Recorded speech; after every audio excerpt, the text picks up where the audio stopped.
When I was 18, I experienced something I can never forget.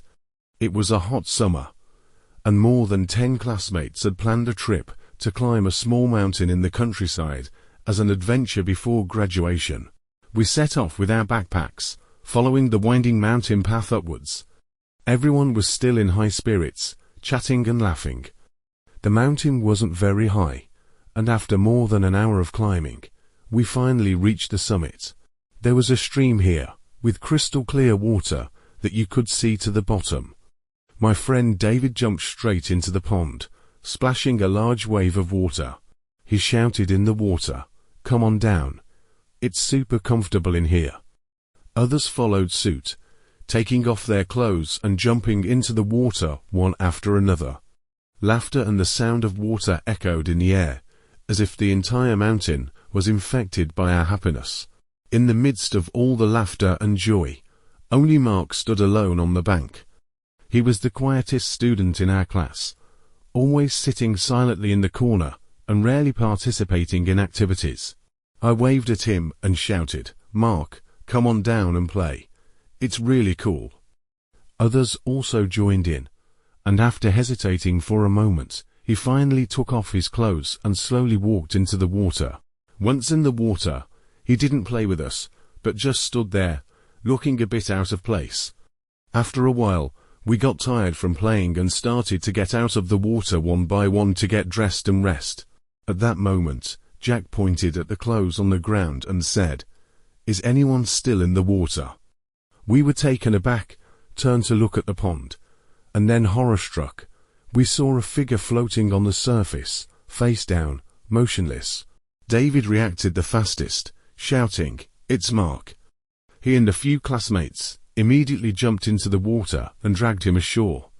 Mark's face was pale, his lips blue, and he wasn't breathing at all. It was an era without mobile phones, so there was no way to call an ambulance right away. We could only rely on ourselves. Everyone was in a panic, trying to perform CPR on him. I knelt beside him, pressing his chest continuously, terrified. After a few minutes, Mark suddenly vomited a mouthful of water and began to breathe weakly, but his face was still pale, and his body was shaking uncontrollably. Just as we were at a loss, a car came down the mountain road. It was the only car we saw. I quickly ran to the side of the road to wave for help. The car was a white sedan, old, but with a shiny exterior. Two men got out of the car after it stopped. They looked to be around 40 years old, dressed in ordinary shirts and trousers. One man was tall and thin, with sharp eyes. The other was slightly shorter and a bit stocky, with a faint smile on his face. After listening to our description, they immediately offered to help. The tall, thin man said in a deep voice, "Quick, lift him into the car. He needs to be taken to the hospital immediately, or it will be dangerous." We hastily lifted Mark into the back seat, and the thin man quickly checked Mark's condition, muttering to himself, "His breathing is still unstable. We must handle this as soon as possible." He quickly took a blanket from the car and carefully covered Mark with it, then signaled us to step back. "Time is of the essence. Trust me, we will get him to the hospital as quickly as possible." His tone was calm but resolute. David immediately said, "I'll go with you." But the stocky man stopped him, saying, "No, the back seat needs space. He has to lie flat. We know this area well. We know where the hospitals are, and we can get there quickly." He patted David's shoulder, as if to give him a reassuring promise. Everything happened so fast that we didn't have time to react before watching the car drive away. It wasn't until the taillights disappeared around the bend in the mountain road that David suddenly said, "We didn't even ask for their names, nor did we note down the license plate." His words made us all freeze. It was then that we realized that everything that had just happened was like a dream, and we had handed Mark over to complete strangers. We hurried down the mountain and went straight to the police station to report the incident. After listening to our description, the police began to ask for details, having us describe the appearance of the two men and the characteristics of the car one by one. But to our shock, Everyone's descriptions of the details were completely different. Some said the tall, thin man was wearing a white shirt, while others claimed it was a black round-neck top. Some said the stocky man was wearing a hat, while others insisted he wasn't. And there were even those who said both of them had thick beards. As for the car, some said it was dark blue, others said it was green, and I saw it as white. Gradually, everyone's expression became uneasy. My mind was in chaos, trying hard to recall the appearance of the two men, trying to grasp any detail. But the more I thought about it, the more blurred it became. What was the tall, thin man wearing? The stocky man seemed to have a beard, but I wasn't sure. The police began to get impatient, suspecting that we were playing a prank, had simply been too panicked and remembered things incorrectly. I quickly called my family for help. My mother contacted the school and Mark's family. When a group of adults arrived at the police station, the authorities finally took it seriously and launched a full-scale investigation. The police searched all the nearby hospitals, but found no admission records that matched Mark's condition. When they reviewed the surveillance footage, they also found no vehicles matching the description in the vicinity of the mountains. The car and the two men seemed to have vanished from the face of the earth. 3 months later, David suddenly said to me, with a tense expression, that he suspected Mark had been taken by aliens. He picked up a magazine, one that specifically reported on encounters between aliens and humans, filled with many so-called true cases. One article described a family's experience. They lived on a remote farm, and one day, a passerby claimed to be lost and wanted to stay overnight. The stranger was friendly and sincere, so the family let him stay. The next morning, after having breakfast, the stranger left. Afterwards, the farmer's wife told him that the passerby looked quite old and was leaning on a cane. The farmer was surprised, because he clearly remembered the man looking no more than 30 years old, and not having a cane at all. What's more, their son added, "Why do you use he to refer to him? That was clearly an old woman." David looked at me, his expression taut. Isn't this just like what happened to us that day? Although everyone was very nervous, we weren't so panicked that we all suffered from collective memory loss. What everyone saw was completely different. Don't you think this is similar to the report? He lowered his voice filled with fear. Aliens might have used some kind of high technology to interfere with our vision or brainwaves, which would explain why our memories are unclear and inconsistent. They might have been active among humans all along, but we just didn't notice. David flipped to another article and continued, "Look here. This is another case. Witnesses said that during a wilderness trip, they suddenly saw strange bright lights, and then a few minutes of time seemed to be erased. When they woke up, they found someone missing, but everyone's description of the missing person was completely different, and some even doubted that there was such a missing person from the beginning. This situation is very similar to what happened to Mark. I think he was taken by aliens." I pressed on, asking if Mark would come back if it was really aliens. David hesitated, not daring to say that word, a fact that we were all unwilling to face, and that was heart-wrenching. Mark never came back. None of us could accept this outcome. What exactly happened that day? Why were our memories so different? Who were those two men? Where did they take Mark after they left? These questions have been haunting me, keeping me from sleeping. The experience of that summer has become an eternal mystery in my heart, filled with fear and self-reproach. I'll always remember the rocking chair in front of Mr. Charles's house and the cane that always leaned against the wall. When I was 10 years old, these things were like symbols of a nightmare. Mr. Charles was the most feared person in our neighborhood, especially for us kids. He always wore a faded brown sweater, sitting on the porch in his rocking chair, staring at everyone who passed by with his cloudy eyes.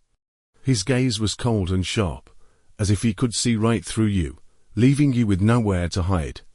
I was particularly afraid of Mr. Charles, because, when I was 8, I accidentally kicked a ball onto his lawn. When I went to retrieve it, he suddenly stood up, banged his cane on the ground, and roared at me with a terrifying expression. I ran home crying, and from then on, I would quicken my pace every time I passed his house, my heart filled with fear. One day after school, as I was walking home as usual, I noticed from a distance that Mr. Charles's porch was empty. This was unusual, because he was always sitting there like a guard. I saw that the newspaper was still lying on the ground, and the hose on the lawn was still spraying water.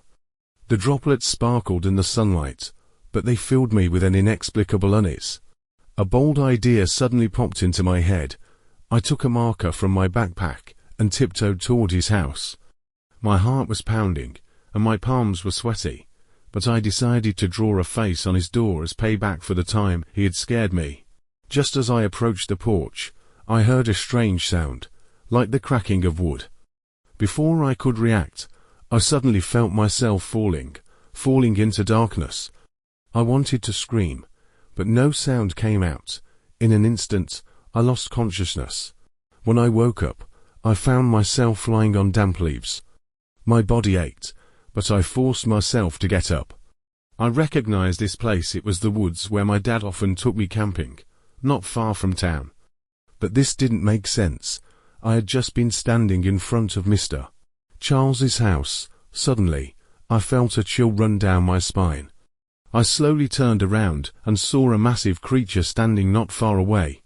It looked like a wolf, but it definitely wasn't a wolf.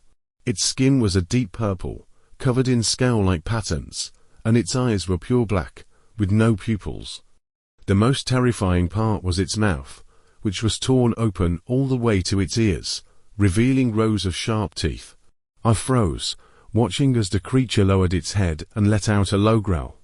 Its drool dripped onto the ground, sizzling and corroding the leaves. To make matters worse, 3 or 4 more of these monsters appeared behind it. I turned and ran, the sound of the creature's footsteps and growls close behind me. I could feel them getting closer, even smell the stench of decay on them. Tears streamed down my face, but I didn't dare wipe them away. I just kept running. Just then, a tall figure suddenly appeared and scooped me up. I almost screamed, but when I saw his face, I was stunned. It was Mr. Charles, but this Mr. Charles was completely different from the one I knew. He moved swiftly, without needing his cane. "Shh, don't make a sound," he whispered. "I'll protect you." He carried me through the woods at an incredible speed. I could hear the growls of the monsters fading behind us. Mr. Charles hid me behind a large tree and cautiously scanned the area. "Listen, Tom," he said, panting. "My body is old, and I need to go home to replenish my energy. But don't worry, a friend will come tomorrow to protect you. I hope you'll greet him when you see him." Before I could ask what he meant, the howls of the monsters echoed in the distance. Mr. Charles pointed to a beam of light ahead. "When I say run, you run toward that light, and don't stop." My heart felt like it was about to burst out of my chest, but I nodded. Mr.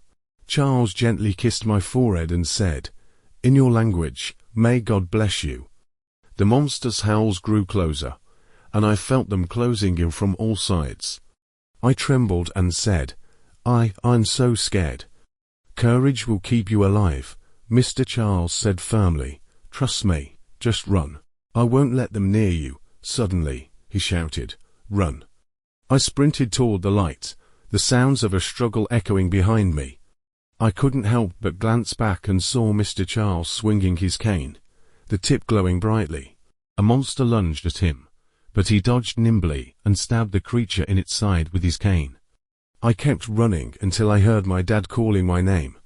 When I finally collapsed into his arms, I saw neighbors gathered around, holding flashlights, their faces filled with worrying. I cried and told them Mr. Charles was still in the woods, begging them to save him. My dad frowned and said, "But Mr. Charles moved away a few days ago. The house is empty." I was confused. He had just saved me. How could he have moved away? But for safety, my dad and a few neighbors organized a search party. armed with shotguns and flashlights, and went into the woods. They found nothing. No Mr. Charles, no monsters. When we got home, I ran to Mr. Charles's house. What I saw stunned me. The rocking chair was gone. The hose had disappeared, and the windows were dark, with no signs of life. I stood there, tears streaming down my face. My parents gently hugged me, comforting me by saying maybe Mr. Charles really had moved away. That night, as I lay in bed, I thought about everything that had happened. Suddenly, I remembered something and asked my dad how he knew I was in the woods. He frowned and said, "Someone called the house this afternoon and said they saw you heading into the woods." The voice sounded urgent, but when I asked who it was, they hung up quickly. He paused, deep in thought, and added, "It's strange, but the voice, it really sounded like Mr. Charles." The next morning, I was woken up by noise outside. I rubbed my eyes and looked out the window. A moving truck was parked next door, and several workers were busy carrying furniture. A tall man stood by the truck, directing the workers. His back looked familiar, but I couldn't quite place him. I quickly ran downstairs, opened the door, and waved at him, shouting, "Hi, I'm Tom."